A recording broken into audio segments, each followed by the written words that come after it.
I've come to the conclusion that I hate being a teenager. Because what are you really? Are you a kid? Are you a young adult? You're definitely not happy. So what are you? You're given expectations set unrealistically high and you need to figure out how to make it work. So in no particular order, here are my reasons.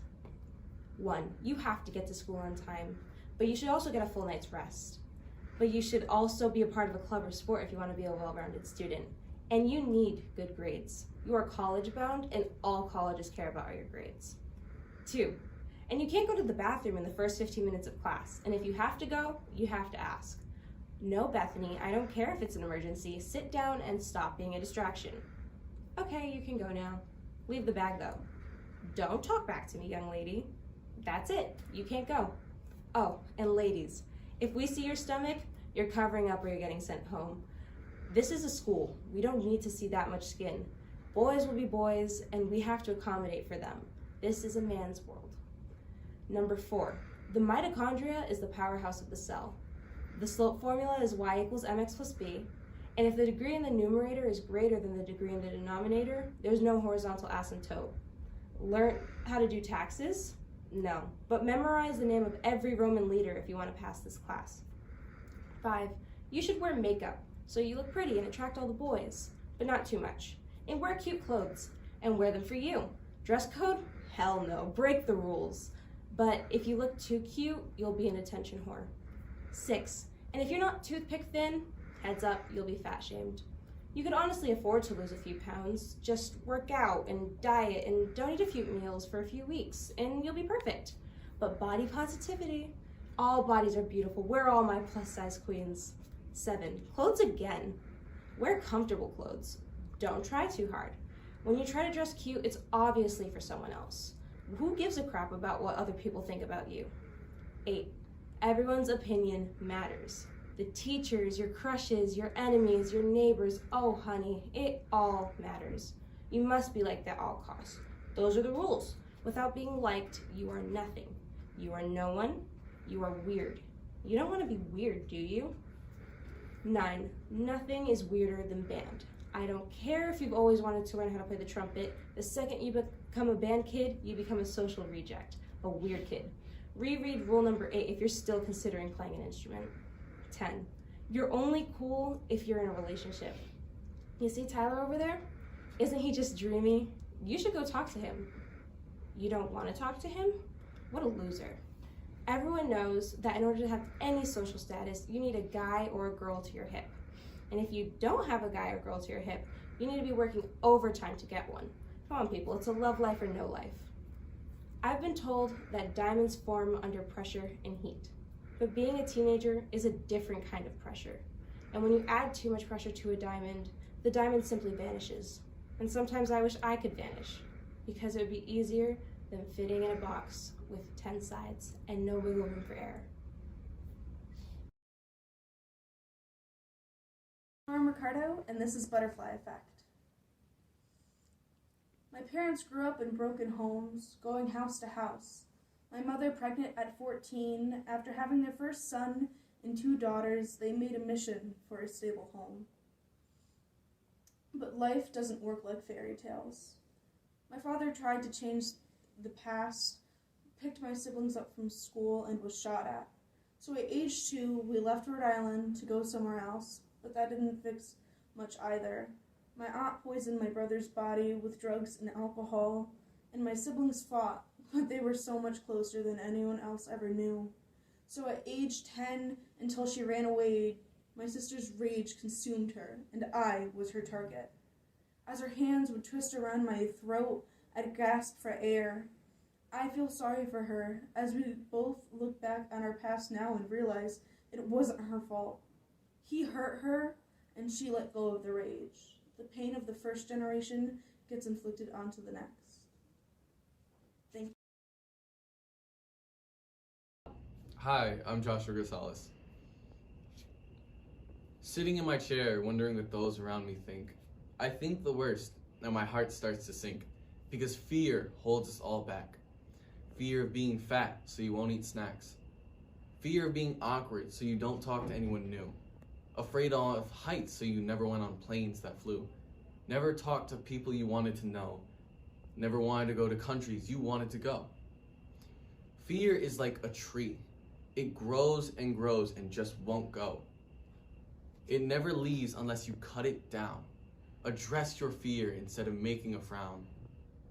If you don't fight your fear, it's your life it will come to steer. People who want to die fear nothing. They've given up on life and can't feel much of something.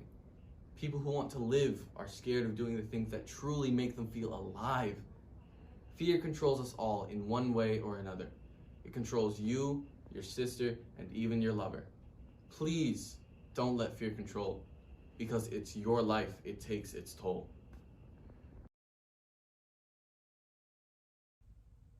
My dad says I'm an actor, and I'm confused by what he means. He says I'm always performing and always have been. Which I guess makes sense to an extent. What he meant is not that I go around pretending I'm someone else. Not another person, no, a personality, a processed image I allow others to see. Be careful, he heeded. For he foresaw the sea that would one day keep me from finding the real me. And I knew what he said was right, but I had somehow already let him shred the thread that held my head together. And I tried for so long to prove him wrong. I write songs, but I inevitably abandon them. I read Hamlet just to prove to myself that I can, and I only wrote this poem because Malik said we needed one for that meeting about a year ago, so I could show him I can stand and expand. But I'm just garrulously ranting to the fourth wall, frantically scrambling to no one at all. I reach out and expect to find the right words in my hand to make the lyric land. I've heard it said perfection is ego, but I put pencil to paper, and the critic says no. My mind lets me go down this rabbit hole of thought, and my words crumble like sand. This poem is a testament to the opposite of authenticity, a slice into the world of my own twisted reality. I've been living through this fallacy of sophistication while callously taking a mental vacation as my mind anxiously lies on the brink of bankruptcy. So if I'm not my own creation, if I truly am just a curation of disingenuous acts, a selected deliberation, a frivolously molded integration, then yeah, Dad, I am an actor. And I want so badly to say, so what? No big deal. But I can't heal until I reveal the feelings that somewhere are weeping in the recessive regions of reason.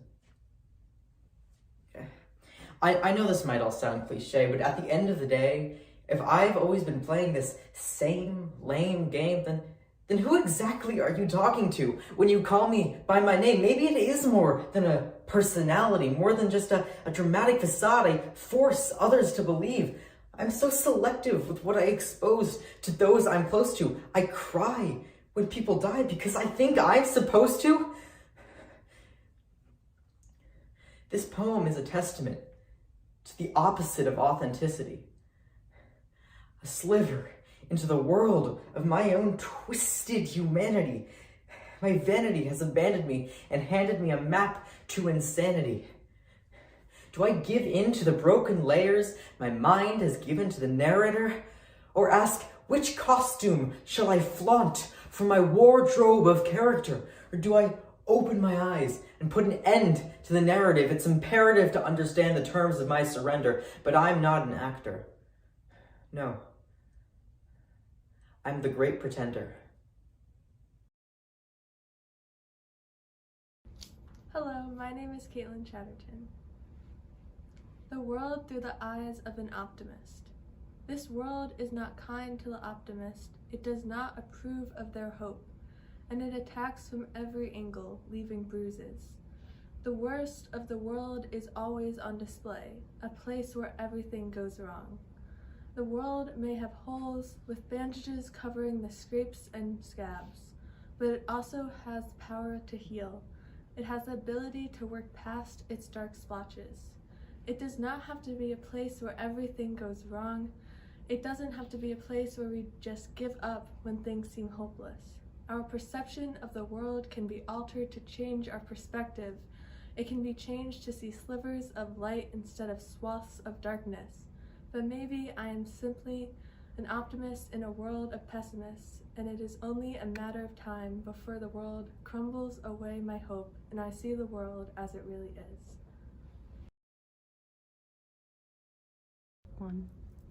Hi, I'm Victoria Mitchell, and I'll be reading 5 more minutes. To the flames crackling from the pits of porter, to the laughter of teenage kids, to creating modern beginnings, to never-ending conclusions, we yelled, 5 more minutes.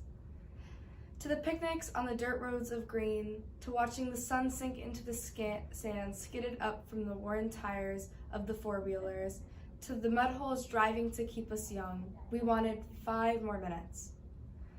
To the fireworks that lit up our nights, to the scars across our backs, to our ruptured eardrums, to the American kids glowing red, white, and blue, to match the red Solo cups filled with ginger ale, to give myself 5 more minutes, to sliding through our summer going 110 miles per hour, to reaching sliders at the cabin, to grabbing inclement ball games unable to be struck, to dads around Walmart preaching, Sweet Home Alabama, can't you give me 5 more minutes? To throwing ourselves off a bridge colored with the lasting tire marks off an F-150, to fireflies reflecting off of water, to being cuddled by a sweatshirt for just 5 more minutes. To boys turn men, to plaid to camo, to small towns to Paris Island, to handwritten letters crafted while talking about the treacheries in Afghanistan's. Just give us 5 more minutes. To caps and gowns renovated to dorm rooms, to trios morphed into singles, to 7 to 103 miles, to 2 hours spent cruising on mute, to wishing that we had 5 more minutes, just 5 more. Lesky. I'm going to be performing my original poem, Curvy Girl Curse. Because I grew out of the kids section when I was 8 years old. 8 years later, I'm shopping the women's because it is still hard to find clothes that I actually fit in. Because every other store has a different size in mind for me. Because in Forever 21, I'm a size 13. Because in Hot Topic, I'm a size 11. Because in JCPenney, I'm a size 12. Because every other store will consider me plus size, even though I don't consider myself plus sized. Because my body matured way too fast for my liking. Because my thighs are actually more muscle than fat. Because of my curves coming from a long lineage of women who also have curves. Because of curves that wouldn't let me learn how to hula hoop. Because my hips were too big and waist too small already. Because I watched my still small classmates do it with ease. Because of the curse of curvy girls, my mom says. Because I grew up wearing sweatpants and sweatshirts because I was too ashamed to see my body, because I didn't want anyone to see my body, because of my too big hips, because of my too big chest, because of the dress code that thought girls only came in one size, because I didn't want to know my weight at the doctor's, because I didn't know that muscle weighs more than fat, because I was actually perfectly healthy with the amount of exercise I do each week, because of my preteen self who was too afraid of her own body, because she always hid behind layers of clothing thinking it hid the truth, because she didn't know how perfect her body was, because of her too big hips or her too big chest or her too big thighs, because in 6th grade she thought she was fat. In 11th, I know I am curvy, I know I am perfectly healthy, I know that my thighs are more muscle than fat, because I know my hips are perfect, because I know my chest is okay too, because I know every store would consider me plus size, even though I don't consider myself plus sized, because I worked too hard to find my style, because I worked too hard to get myself back, because I worked too hard to finally believe in myself, because it's the curvy girl blessing, I reply. Go. Hi, I'm Muriel, and this is my original poem. I compare everything I've ever felt to love and war and blood, as if I've ever felt anything that really matters that much. I mean, I've spent this year as a widowed man, crying on benches, as a grieving mother sitting in trenches, but like, all in a cool teenagery way. No, I'm not supposed to write like this, but I just get carried away. I talk too much for a girl who's never had something to grieve, whose greatest loss is not being able to feel her crush breathe while he's still very much alive. How lucky am I to have my resting thought be of boys who aren't mine? Still have to kind of be falling behind the curve if love feels like a thing I can only observe, and though the world is ending, I can't see beyond this town, because if I ever grow out of this, what else will I talk about? In a few months, my friends will go on to be surgeons and soldiers, while I'm still convinced that I'm the exception to getting older. Because who am I if not stuck in the back of a class, haunting high school halls without a pass? You know, there has to be something wrong with me, but does it make a difference if I recognize it? Or will my problems matter more if I just romanticize them? But maybe that's just part of being 17, you know, turning my life into movies that I've seen. Favorite spot is in his backseat and sorting through thoughts that don't even belong to me. I am the witness to my fabricated yearning. In a court where the sentiments of my father and my mother's foreign tongue are my driving motives, my internal divine judge sentences me to a lifetime punishment of peace. My voice of reason urges me to close my baggy eyes, to rest my tired head, and to leave my burdens to my door. But the lawyer residing within my soul disagrees, relentlessly carrying more load than I can bear, in hopes of defending my last chance to achieve the unachievable. I constantly disregard the whispers calling for a truce within the warfare of my mind, for the notion of the future has me too hypnotized, so much so that the flavor of triumph lingers at my tongue. My spirit will not hesitate to beg, bleed, borrow, cry, run, until I am the convict of my life, with my heart knowing that I am guilty of all charges, where I am the criminal, walking backwards to my self-fulfilled prophecy. A college essay told in 8 parts. 1. My father and I are the same person. We were born on the same day, within the same hour. We have the same passions and worldly desires, same nose and bright smiles, so it shouldn't have been a surprise when I learned our instability was one and the same. 2. In my earliest memory, my mother is folding clothes in our laundry room. As her hands find the sleeve of a black sweater, my eyes find refuge looking at the floor. I ask her, "Where's Dad?" And she tells me he is in the mountains. 3. The action of finding one's way by observing the sun, moon, and stars is known as celestial navigation. I use the sky to guide me. I see my family as planets, the people I meet as stars, experiences I have as solar systems, and I am my own universe. 4. Jupiter is called a failed star. It's made up of the same elements as the sun, but it lacks the internal pressure and temperature to be a star like the sun. That is the embodiment of my father, a man with all the elements to be something great. The desire to help others, an amazing writer, a voice that leads the room, and a heart so pure it would put the angels to shame. My father was born in a way on the surface of Jupiter, a planet defined by its own instability, so much so it's just a ball of swirling gas and liquid, and so my father never knew what it was like to stand on a sturdy foundation. When he was 13, he picked up his first alcohol bottle and didn't put it down for another 32 years. When he was just shy of an adult, he felt himself lose his mind. The highest of the highs and the lowest of the lows. He would speak so fast you couldn't even understand him. He was restless and agitated, impulsive and risky, couldn't concentrate, never mind thinking straight. They called this bipolar disorder. 5. When I was in the 1st grade, my mother would always tell me she was scared of me becoming my father. I would laugh and giggle, thinking it was some kind of joke. To this day, she still fears the same. 6. My father spoke about the mountains once. We were at Costco waiting to gas up his car. He lowered the radio, turned his head to me and said, "Jada, take care of yourself. The mental hospital isn't a place you want to be." He then continued to hum the song on the radio as if he didn't just tell me a secret that he had kept hidden for over a decade. He never said anything more. Weeks later, I found the courage to ask my mother what happened. She said he had a nervous breakdown. I say time finally caught up with him. Some would argue that our viewpoints were the same. 7. Every weekend, my father would wake up in the morning and ask me what I wanted to do that day.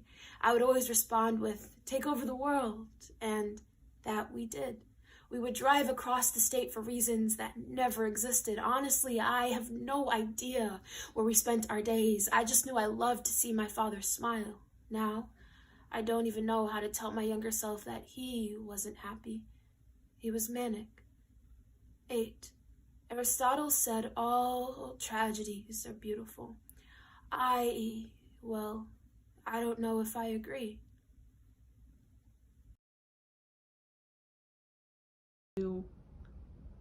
Hi, I'm Elizabeth Oslovich. The Greater Gatsby. I'm so fucking done with everyone I know. I'm at the point where I want to get hit by a car and get my chest torn open like Myrtle in The Great Gatsby. I reference The Great Gatsby because it's the book I'm writing an essay on for school. It's a stupid book with stupid characters. Just like my English class is a stupid class with stupid people and even stupider rules. I'm so fucking depressed and angry I could give T.S. Eliot a run for his money. I reference T.S. Eliot because we're supposed to compare The Greater Gatsby to the love song of J. Alfred Prufrock. It's a stupid poem. Can you even call it a poem? I know there's no rules to poetry, but if there were, I'd ban anyone from writing like T.S. Eliot. There's not even a storyline in his words. It's a stupid poem with stupid, overly figurative language, and it's giving me a headache. If I was in The Great Gatsby, I'd actually be great instead of spending all my time on a useless endeavor. If I was in The Great Gatsby, I'd be the Greater Gatsby. Black women don't have to be revolutionary. Allow me to be soft. Black women don't have to be revolutionary. Black women are never allowed to be delicate, never allowed to be soft, never given the agape love, the unconditional. We remain drained from being the spokesperson for unanswered prayers and lost hope and being blamed for never being enough, never fighting enough, tired of writing a race with no finish line, tired of writing tear-stained eulogies, tired of being housewives to men who don't want to make a house with us, just in us. Tired of always having to be strong, but forever being beaten down. I want to be pretty like the flowers. I want to be soft. Please, just allow me to be delicate.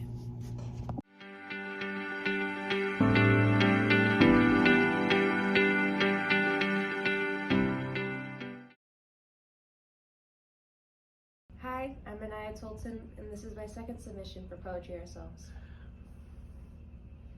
Dear Black girl, or Latina, or Asian, or Afghan, dear any minority girl, we have come to the conclusion that you are not fit for us. You have too much melanin. You have an accent that's too thick. You have hair that isn't blonde, and you have hair that isn't straight. You have eyes that aren't blue. You have an attitude. You have a voice that is too loud. You have food that tastes weird. And you have food that is too spicy. You have a different religion from others. You have too many flaws. And for these reasons, we have decided to decline your request for respect. Good luck with your search. Sincerely, the world. Dear world, I have read your letter, and with careful consideration, I have decided to reject your declination. I have an accent that is a melody, a tune my ancestors carried years ago. I have melanin in my skin. It's radiant in the light where I belong. I have personality, not an attitude, and I will express passion the way I want. I have food that is unique to me, each burst of flavor telling a unique story. I have curly hair that bounces with each step I take closer to a world where girls like me are in power. I have eyes that aren't blue, but in the sunlight they're like honey. I have different qualities. not flaws. I don't need to look like everyone else to matter. I am the difference in the world. I am beautiful and essential. I did not request your respect. I demand it. Sincerely, minority girls everywhere. I'm Samara Mercado, and this is my second entry for Poetry Ourselves. Love letter or a suicide note? I'm writing this, and I haven't yet decided if this is a love letter or a suicide note. So I'll start off by telling you how much I miss you. I'll throw in a few memories in so you can think of me. Tell you how you're unlike anyone I have ever met. How your light drives me to go on. I'll tell you about my feelings because we don't know if tomorrow will exist. I'm sitting in a dark room listening to music, staring at my pills I have not taken for days, pondering on how many to take. I can't stop telling you how much I love you and want you to succeed. I hope you never feel disappointed in me, and know I'm doing everything I can to show you my love and your worth. I'm falling asleep writing this, not knowing if it's a love letter or a suicide note. Hi, I'm Joshua Grisales. This is my second entry for Poetry Ourselves. Picture it, the wet grass and running sprinkler, the two little kids jumping over it happy as ever. The father that set it up, proud of himself and his kids. The perfect day of summer with everyone happy. The sun shining and giving a good warm breeze. The water slightly cold, but just good enough to jump through. Me and my brother having the time of our lives on the lawn. A time with no worry, doubt, or misery. Mommy, where did Papi go? Don't worry, he'll come back soon. How come I can't see my brother anymore? He just lives far away. Jump to the present, and I realize the truth. He went to jail. My mom wants nothing to do with my dad. Sentenced to 20 years in prison and 20 years of special parole. I'll never see you until 2033. I sit in my room typing this, hoping you'll call again. I want to tell you, no matter how many times you mess up, I'll still love you. I can never forgive you, but I can always love you. I cry here so many nights thinking about the good times. The time you brought me balloons to my 3rd grade graduation. Sadly, you couldn't show up to any others. All the birthdays you missed, and the Christmas Eves where I just wanted you back. The Thanksgivings where I wish I could share my meals with you. You were the one. You were the only person who praised me for anything big or small. No matter how far, you still wanted to be a dad for me. I don't want anything but for you to come back. I don't care about a past, a future. I just want you in my present. You were the one person to reach out to me to make me feel better. It feels like I have nothing again without you being here for me. I collapse and break down knowing you'd never be here for my childhood. I just wish I could have hugged you one last time. All My Trials by Billy Stammer, based on the lyrics of All My Trials by Peter, Paul, and Mary. Let me start with a story. I'm sorry if it's boring or if you've heard this one before me. As stories go, water flows to 3 stories. And a man stands stranded. He's surprised and granted. He wasn't handed a plan. The doors he's forced shut as he ascends the floors before he's drowned by the flood or he's saved by a miracle. This guy is stuck on his roof, aloof. The sky spells doomsday. And he thinks he'll be given an exit route, some sort of way out. And sure enough, a boat comes about, and the captain shouts to the man in distress and asks, "Do you need help?" But no, is all the man replies. God will save me. God looks at him funny, but he just shrugs and rows away. If religion were a thing that money could buy, the rich would live and the poor would die. It's funny, I've never considered enlightenment to bother me. 10 years ago, my mother told my father about an offer not to rot in poverty. She chose gold. I want to walk that golden street, she said. Her head was angled weak. She sat in her seat, and I watched her inner deceit seep down through her feet as she smiled in discontent. She said, "Hush, little baby, don't you cry. You know your mama was born to fly." Born to fly. Born to fly. Mother, somewhere over the rainbow, bluebirds die. Birds die over the rainbow. Why then? Oh, why can't you see the bleeding of the bluebirds on the brick? Their blood seeping through the cracks. Your wax will turn to liquid and drip from the side. I can't just watch you jump from that tower, hoping you'll fly. But one faithful day, she took her leap of faith.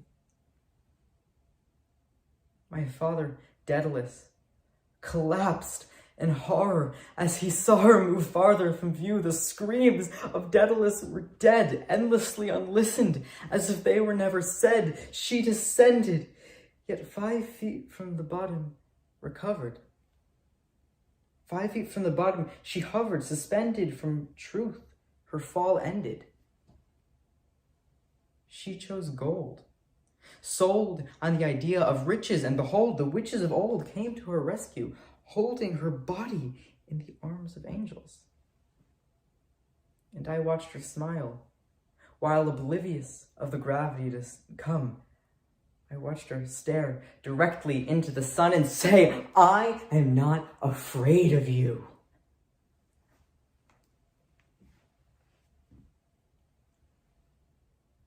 "10 years later, she's yet to fully fall. She sprinkled her riches across the wall. No, my brother, that's no lowercase t at all.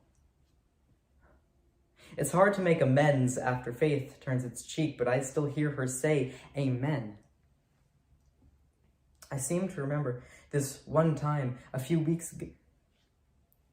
years ago. She stood from her seat, still dripping in delusion. Her eyes were focused on the prize not to lose, and so her grip loosened. She looked back at her seat, down to her feet, and up towards the skies, never looking at the fate facing her 5 feet in front of her. And I watched her smile, nervous optimism, as she took one breath, then another, hoping this time would be different than the others. And she pioneered her spirit forward, growing a smile, only 5 feet to go, but she never got past denial. And as I watched her fall to the ground, limb by limb, pound by pound, her kind eyes were pointed straight at the skies. And she cried, but not in loathing, for in her mind she was still floating. And I heard a whisper through the deafening silence, a truth that reverberated throughout that tower, overpowering the miles of holiness and the fields of clover. She said, all my trials soon be over. Oh, Mother, I know you can't hear in your eerie lament, but that's not what Peter, Paul, and Mary meant. No holy hand reached down. No angels were sent. I went down into your dark cave of repent and found glitter, riches, and gold.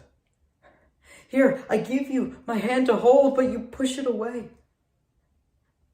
And I would rather die than pray. So I know your Savior won't save you, so save yourself. Your guide blindfolded your eyes, made sure the ropes were tied. The wax never melted. It was never applied. I watched you dive from that tower, praying you wouldn't die.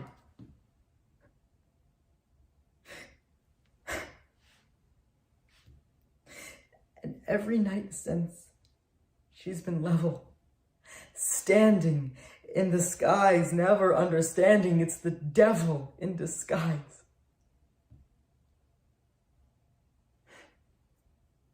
If religion were a thing that money could buy. The rich would live and the poor would die. For there is a tree in paradise. The Christians call it the tree of life. But it's too late, my mother. It's too late.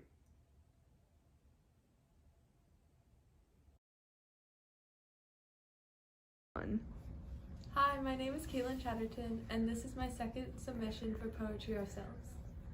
The Bottle with the Red Rose. Rose is a rose is a rose, Gertrude Stein. Splayed across the scratched, worn-down table, the red rose petals are torn and ripped next to the cracked open bottle that is grief and sorrow that linger even as the years pass by, and around him people start to forget. In sorrows he still drinks bottle after bottle, willing the pain to go away, yet it never lets its sharp talons release him even as his life starts to crumble, as he forgets about all the O's he needs to pay or the daughter he needs to care for. For she has already lost one parent and is losing the other. Each sip he gulps down in his attempt to alleviate the pain in his chest. He has a rose each day but has yet to wake up to the reality that his love will no longer be beside him, and that it's never going to be the same again. Her soft, pale face and rosy cheeks will never lean down to gently bring him round, and he knows this, but it's too painful for him to do anything other than hide his pain away in a bottle. He can't look at his daughter's rows of pearly white teeth without remembering how she used to smile every day as she made pancakes, and it becomes too painful again as he remembers her laughter, and so he goes back to the bottle with the rose on its side with the thorns cutting him every time he takes a sip, and it's a cycle he cannot break, and he doesn't want it to break, because even in his sorrows it feels as if she is still with him in a way, and if he releases some of the pain and starts to learn to live without her, it will somehow diminish her memory, so he stays broken and brings a rose for her each week to remind her of his love. But it's not a proclamation of love when the rose he picked is next to the cracked open bottle on the worn down table his daughter no longer frequents. For it's not just one parent that's lost, it's two. Hi, I'm Victoria Mitchell, and this is my second submission into Poetry Ourselves. Are you doing any better? Flowing through the day, casually sinking into the maroon crew neck, resting on the knots tightening in her back, squeezing stress and downcast out of the cracks in her breaking structure, wanting to sink into the crannies of her white frosted bed, but she won't make it home. Between the missed lectures and the locked car keys, tears may fall, but grades could slip, and God forbid she's anything less than an A. Too many hours spent with a notepad and red pen, constantly scribbling abbreviations that she won't even be able to read, sorting through bagged eggs that smell worse than musty mildew, counting through dollar bills she praises enough to fill her tank at the end of the night. It's not. I'm not. At this point, it's a game of Russian roulette, her present or her future. Is 40 too close, 60 too far? She picks at the skin against her cheek, swelling up to relieve pain, not relive it. She rests her eyes, inhales the distress, exhales the contentment. Yes, thanks for asking. Hi, my name is Michaela Lesky, and this is my second submission for Poetry Ourselves. For my teachers. To all the teachers who suppressed my voice. You. For every tear I shed, for every late night, for every moment of time wasted on assignments that I'd fail anyways, for every time I had to blow off my friends or family just so I could do your essay, for every basic answer, for every essay I had to rewrite because I showed my voice, for every opinion invalidated by teachers, for every single moment that I didn't want to go to school, because I used to love school, because I used to love learning, because school used to be my safe haven, because you say I'm not mature enough to talk about oppressed groups, but if I'm mature enough to see kids my age getting killed on the news each day, I'd say I'm mature enough, but hey, that's okay, right? Our opinion doesn't matter, right? You released us into the world grappling with anxiety and depression, not knowing how to healthily deal with it because you used mental health as if it was a slur, even when we took days off because we decided our mental health is more important than our education. Education that would get us nowhere in life because you didn't teach us the important things. Where's the lessons about taxes or mortgages? What about safe sex for all sexualities? Oh, but thank God I know that the mitochondria is the powerhouse of the cell. You call my generation snowflakes only because you're not mature enough to realize that your teachings have been the same for decades. My generation recognized all of your toxic behavior, humiliating behavior, traumatizing behavior, all of which you called normal. And yet you still think you can teach that way. You still think you can control us. You think you can warp our opinion around the things you teach, around Fahrenheit and Gatsby, around the math tests and all the standardized testings. And yet you keep on forgetting. My generation is raised on social media and the news. We were desensitized to it all before we even knew what that word meant. We grew up with technology at our fingertips. We grew up learning on the internet. We grew up forming our own opinions and ideologies before you were able to warp our minds. We grew up while you weren't looking, and we didn't realize we weren't looking either. Hi, I'm Muriel, and this is my original poem. I compare everything I've ever felt to love and war and blood, as if I've ever felt anything that really matters that much. I mean, I've spent this year as a widowed man, crying on benches, as a grieving mother sitting in trenches, but like, all in a cool teenagery way. No, I'm not supposed to write like this, but I just get carried away. I talk too much for a girl who's never had something to grieve, whose greatest loss is not being able to feel her crush breathe while he's still very much alive. How lucky am I to have my resting thought be of boys who aren't mine? Still have to kind of be falling behind the curve if love feels like a thing I can only observe, and though the world is ending, I can't see beyond this town, because if I ever grow out of this, what else will I talk about? In a few months, my friends will go on to be surgeons and soldiers, while I'm still convinced that I'm the exception to getting older. Because who am I if not stuck in the back of a class, haunting high school halls without a pass? You know, there has to be something wrong with me, but does it make a difference if I recognize it? Or will my problems matter more if I just romanticize them? But maybe that's just part of being 17, you know, turning my life into movies that I've seen. Favorite spot is in his backseat and sorting through thoughts that don't even belong to me.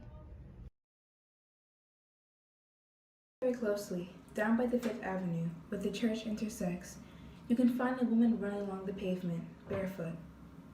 Because of this, her neighbors have started to call her the abstract woman, in honor of her sheer willpower, with the willpower of a panther in the night.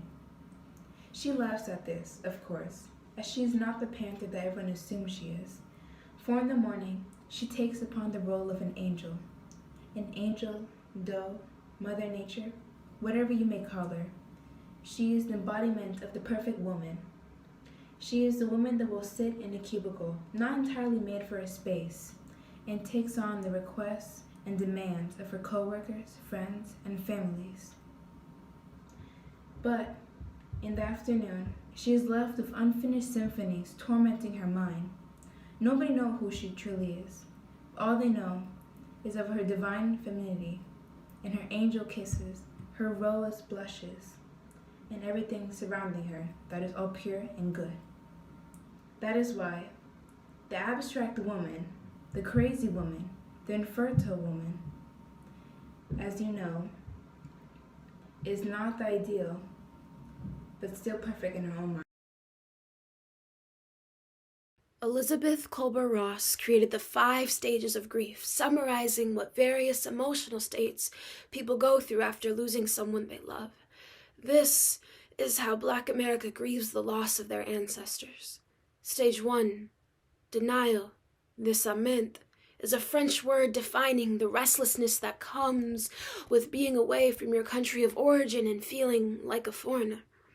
My DNA test says I'm from West Africa, a region made up of 17 countries spanning over 2.7 million square feet, each uniquely different from the other. So when people ask me where I'm from, I tell them the unknown. I like to pretend the unknown is a place where skies are always blue, children are always laughing, and possibilities are endless. They say there is grace in this denial stage, that it's nature's way of telling us that there is only so much we can handle, but How does one find grace when their existence is alien? Stage 2, anger. To the ones who manned the slave ships and played Monopoly with African bodies, I think, in every life you live, you eat our dead men for breakfast. Season it with blood from our kids, use our women's rib cages as knives and our daughters' eyes as delicacies. Taxidermy is the art of preparing, stuffing, and mounting the skins of animals with lifelike effect. I guess this is why American museums are full of black skeletons. If I could go back in time, I would boil my blood and marinate your body in it. I would leave you so vultures could feed off your carcass. I hope they pick out your eyes. Nimble at the fat around your fingers, toy at your spine until they realize it held up a useless head, gnaw at your intestines and peck at your knees, until Satan himself wonders what you did to deserve such a thing. Scientists say that the Middle Passage changed the migration of sharks. So many slaves jumped the boat that the sharks knew there would always be fresh food. The blue mind theory states that being near water calms the human mind. I can't help but disagree. Water always tempted me. I'm always enticed to go deeper and deeper. I think it's my soul searching for the ones that were left at the bottom of the ocean. Stage 3, bargaining. Many Africans practice ancestral worship and believe that their predecessors influenced their own lives. No scar in my body has ever healed.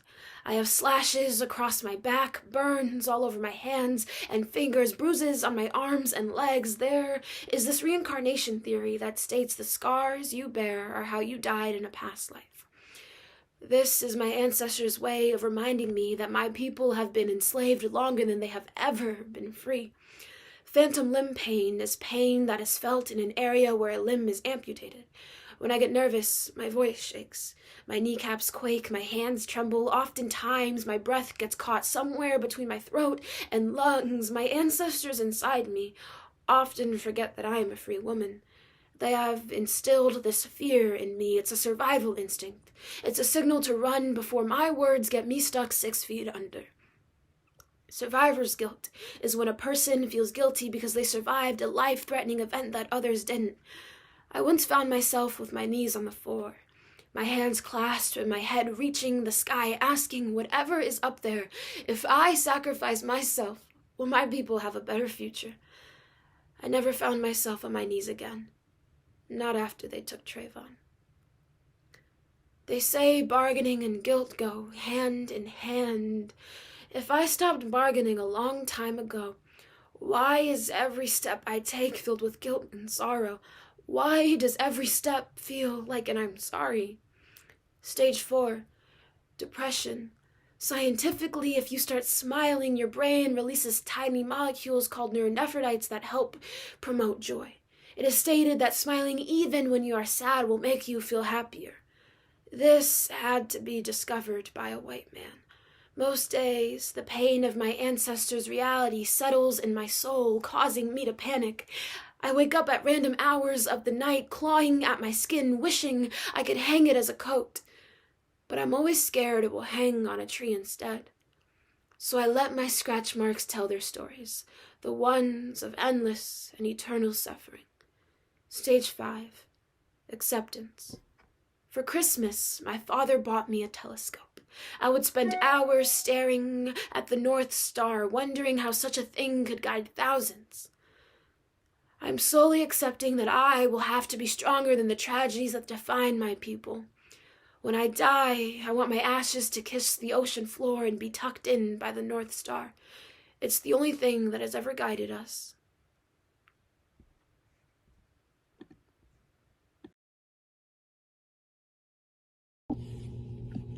I am becoming desensitized to Black death.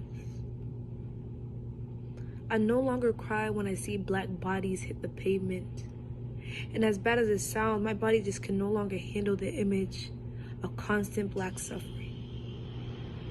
I become numb to the image of Black babies being buried 6 feet under, numb to the image of mothers outliving their babies. I fear I may cry until my eyes are bloodshot, until I resemble the very same monsters they want me to be.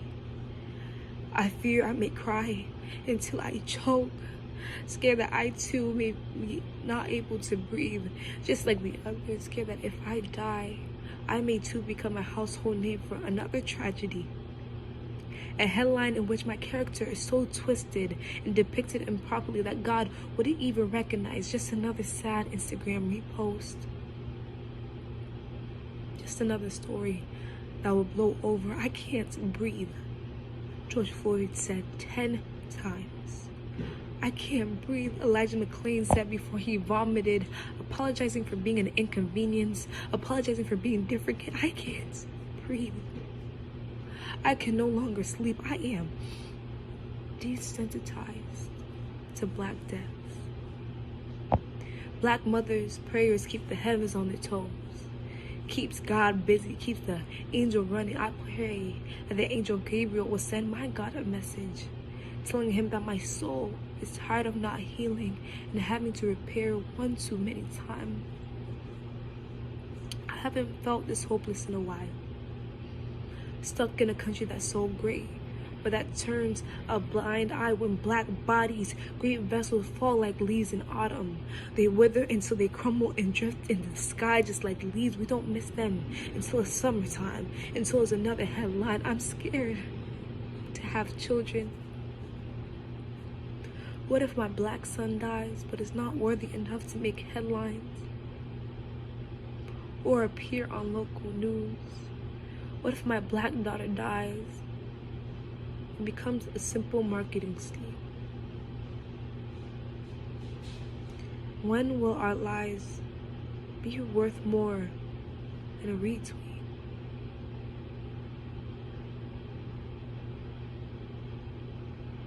I am desensitized to Black death, and it scares me.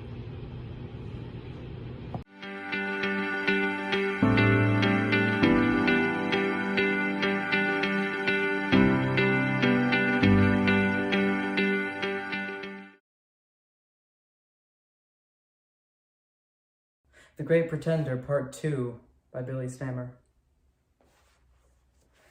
It's been a while, huh? I've sensed my presence has been dismissed from this condensed dispensary. Have I been missed pensively, or has the opportunity eluded me?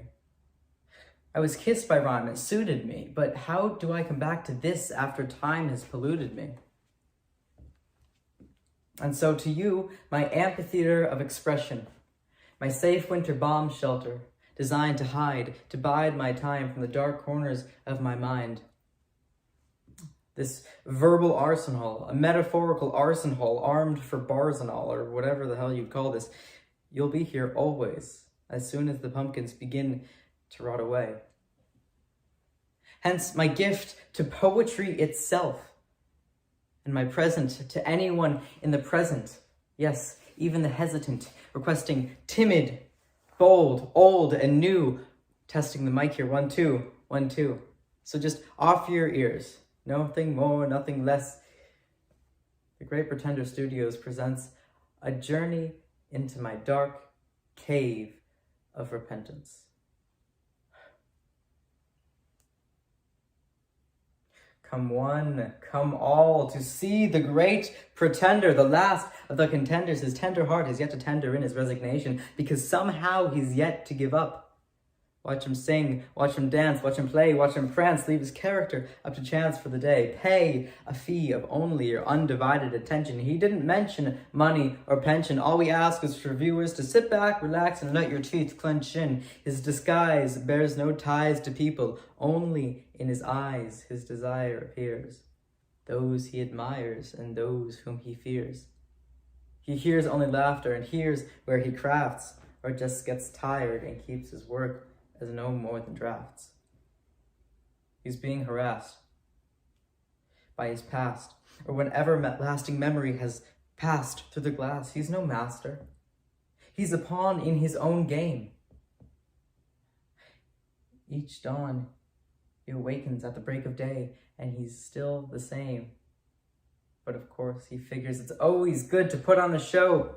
showing the people just how far he can truly go, holding his breath till he's old, or he realizes just how far down the rabbit hole folds. Peel back the layers and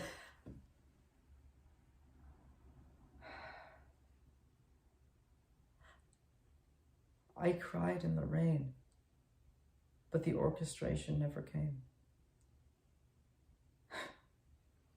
It's all the same, just hazy blazes of blame. Am I lame, aiming through this maze of shame? I mean, it's crazy. I try to brace in a robbery chase, hoping to cling my face to my name, but what's my name? How do I get rid of him? Are we truly inseparable?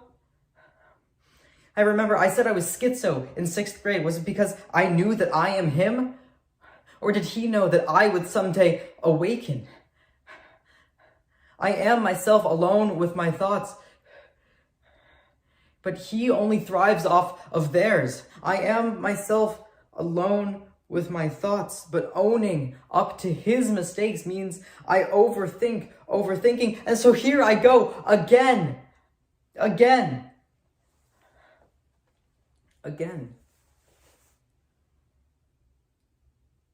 I wonder if Fagin would know of the tears that I am reeling in, or recognize the sentences I seem to have lost feeling in. If I refuse to think it's real, will I ever fully heal, or do I know deep down somewhere that I will never truly feel again?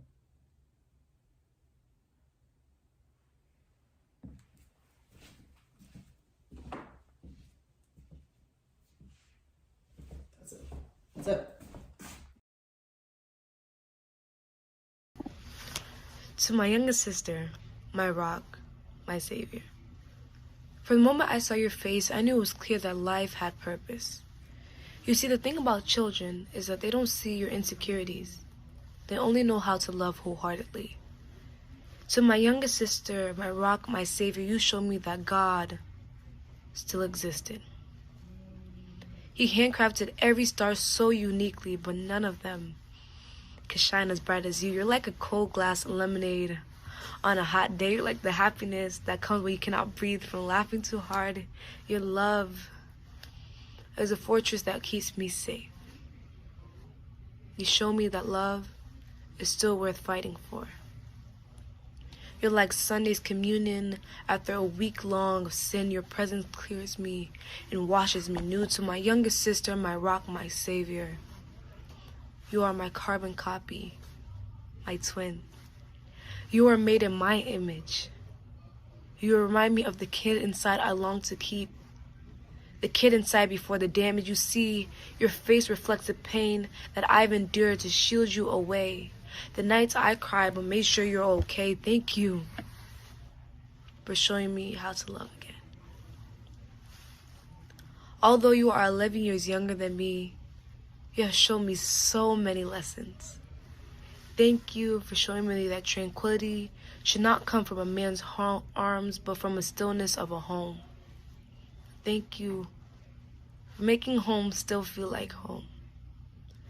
To my youngest sister, my rock, my savior, I'm sorry that you're growing up without a father. I wish I can transfer the best memories I spent with him and give it all to you, but I draw back because you wonder why there weren't so many. But don't ever let that bring you down, because you got me. Remember that. An old soul trapped in a young body, a woman who will give you advice as if I walk the whole planet with Jesus himself. Beloved, you are loved beyond imagination. Thank you for being the color to my gray world. And for nights when the weight of the world becomes too much to handle, don't hesitate to give it all to me. For I was made to protect you and to fight for you.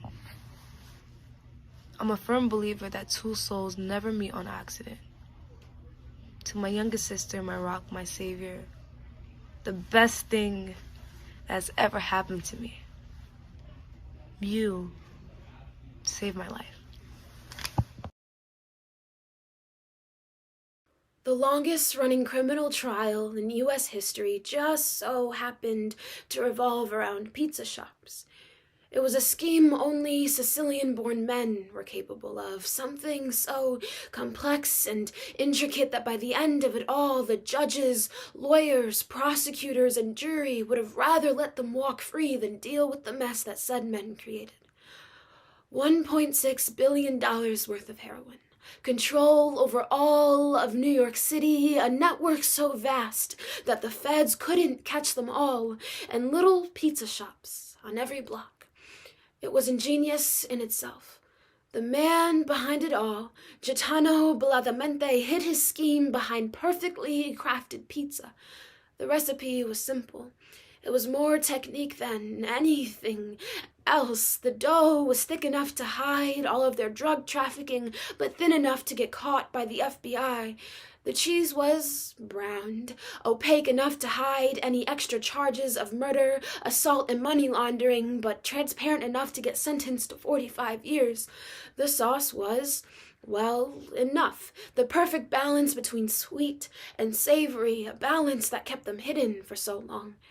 They used a lot of basil, not for its sweetness with hints of mint, anodyne, and pepper, but for its ability to cover any traces they left behind. But I guess, despite as heavenly as it wasn't enough. I was inspired, you could say, so I did what any rational person would do. I opened up my own pizza shop. I dealt a twisted illusion of happiness like the boss of the Sicilian mafia dealt heroin. He might have had control over the New York heroin game, but I had control over so much more. Control that modeled Bellamente himself.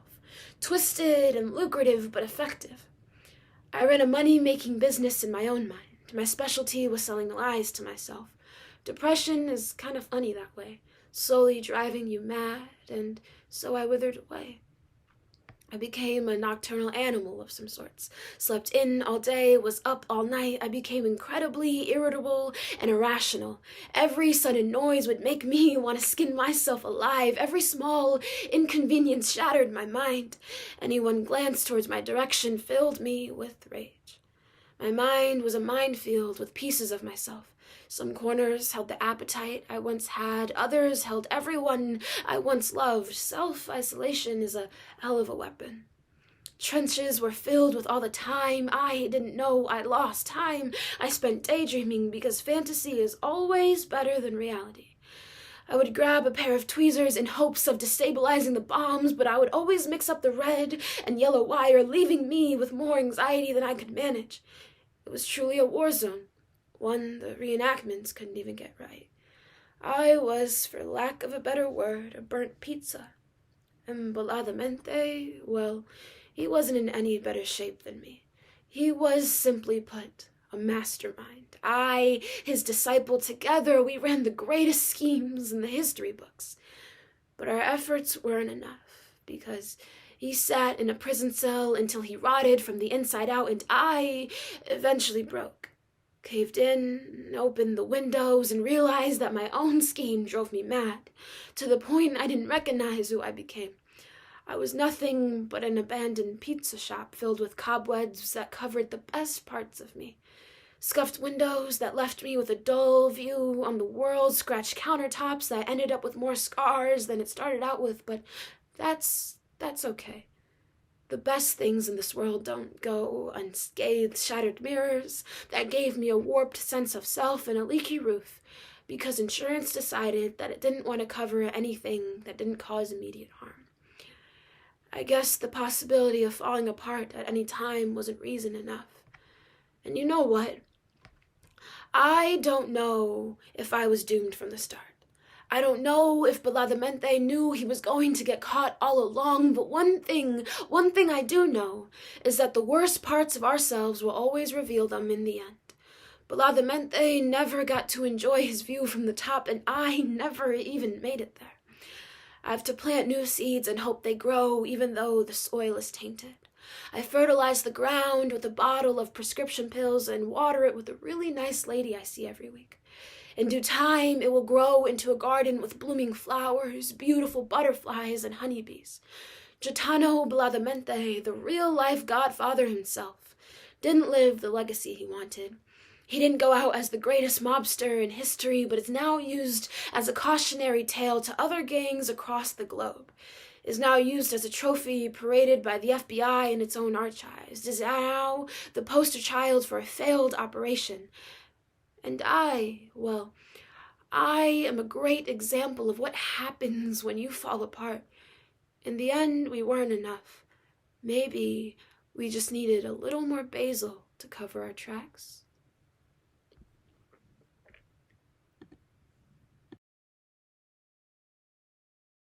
Oleski, and this is my third submission to Poetry Ourselves. Pussy, noun, 1. A slang term for the female genitalia. Pussy, noun, 2. An insult used by boys and men alike. Little boys are hearing it from their dads and uncles and brothers and strangers, shouting pussy at the TV or at each other, making them think it's alright for them to whisper it to their friends during recess, always accompanied by small giggles. Treated as an inside joke, one that only the boys will understand. It was whispered around the classroom, around competing and peer pressure, until it was shouted across the gym floors. Come on, man, don't be a pussy. It didn't matter if teachers hushed them or gave them detentions, or if they had mothers or sisters or a female presence in their life. It was always, don't be a pussy, do it, pussy, you're a pussy. Pussy, a meaning of weakness and ignorance. Pussy, a slang term for a uterus. Pussy, a derogatory insult about women. There was never a thought for those little girls that overhear the insult already being taught that they are weak and worthless just because of a 50-50 chance that gave them a vagina. Because little girls were taught that if a boy was mean to them, that means he likes you. If he pulls your hair or pushes you or pinches you, he likes you. Normalizing abuse at an early age, letting little boys think it's alright to be mean to girls just because they were never held accountable for their actions. Just because when you pull a girl out of her class because of her clothing, you're telling her that her education is less important than her male counterparts. You're telling her that she can't be confident about her body. You're telling her that boys will be boys. You're telling boys that women are objects of pleasure and nothing more. You're telling boys that women are the only ones allowed to cry. You're telling boys that anything involving girl, woman, she is an insult. You throw like a girl. You run like a girl. You fight like a girl.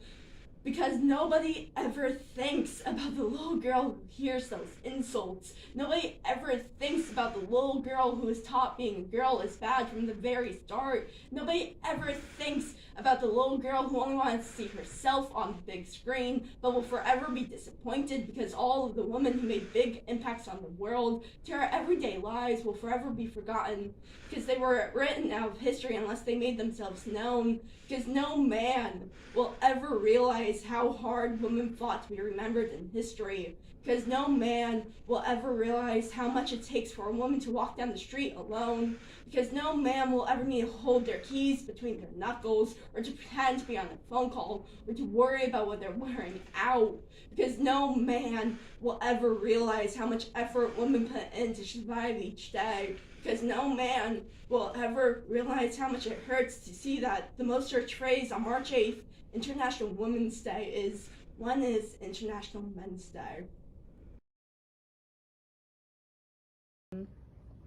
Hi, I'm Elizabeth Oslovich, and this is my third submission for Poetry Ourselves. Ted Bundy. 1. Take me back to the beginning, before the skies ran red with blood. Take me back before the world learned to fear the name, before people were forced to play the game. Take me back before survivors were survivors. They were just people until then. Camera shutter flicker, mugshots murderer. Take me back. Take me back. 2. Good morning. Today is a wonderful day. Except for the fact that a girl is missing. Except for the bloodied nightgown, tissue paper thin, hanging in the closet. Except for the bed. The bed was made with blood. 3. Bludgeoned in the head, destroyed, and left for dead. Tie-dyeing their clothes and the ground in crimson. But still alive, survivors are always going to survive. But never the same, never again. They look over their shoulders, won't walk home alone at night, wary of strange men, can't have sex, and they are scared to fight. Hospital walls, car doors slam, all because of one stupid man. 4. Up the mountain, up high, climbing, climbing, climb until you can fly. Bowling ball skulls, decayed eyes, under burning sunshine and cyan-colored skies. Femurs and metatarsals, almost nothing left. The remains of a life taken away. If he hadn't got sloppy, would we have even known? Remains are being found, theories unearthed. But Ted Bundy just set the runway for men to be 1,000 times worse.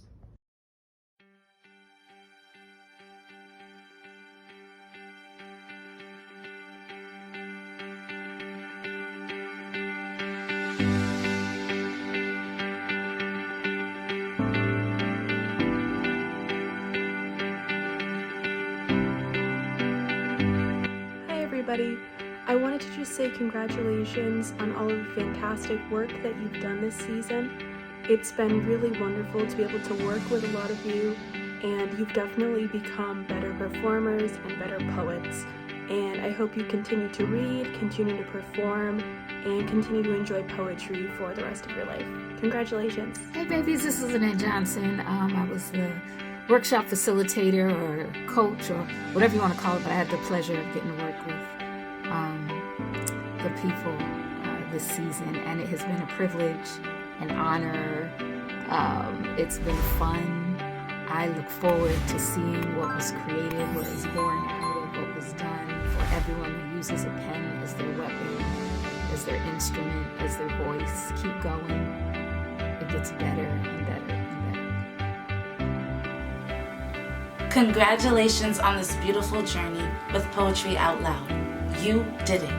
The lessons and the growth that you have gained in this process can only allow you to be your best self in your artistry and in your life. So as they say, shoot for the moons, and if you miss it, you still land amongst the stars. Big thank you to everybody who participated this season. It was such an honor and a privilege to be able to witness your performances, to read your words, to hear your voices.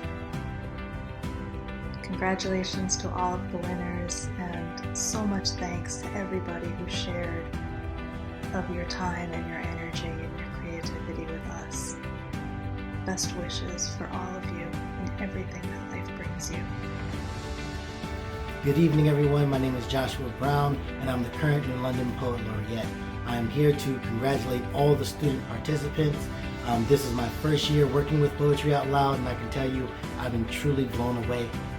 We have some amazing writers, some amazing poets, and if this is any insight of what the future of poetry will look like, we're in great hands. So I encourage you all to continue writing your future endeavors, and congrats again. It's truly been inspirational. Thank you. Peace, everybody. My name is Mickey. I was one of the judges. I graduated from Trinity College with a bachelor's in creative writing. I'm a paper poet and a performance poet just like yourselves. So it was amazing to watch your skills, give you little critiques. Congratulations to our winner. But I want you all to remember that there's no losers.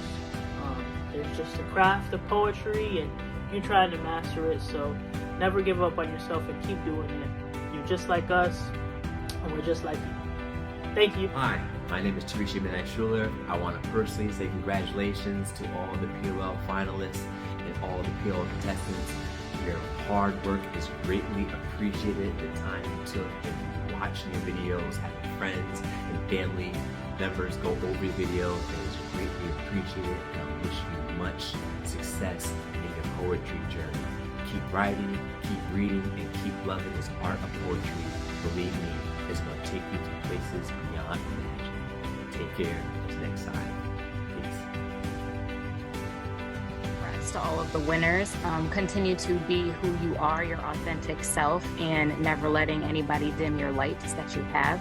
And as you continue moving forward in each grade that you are in high school,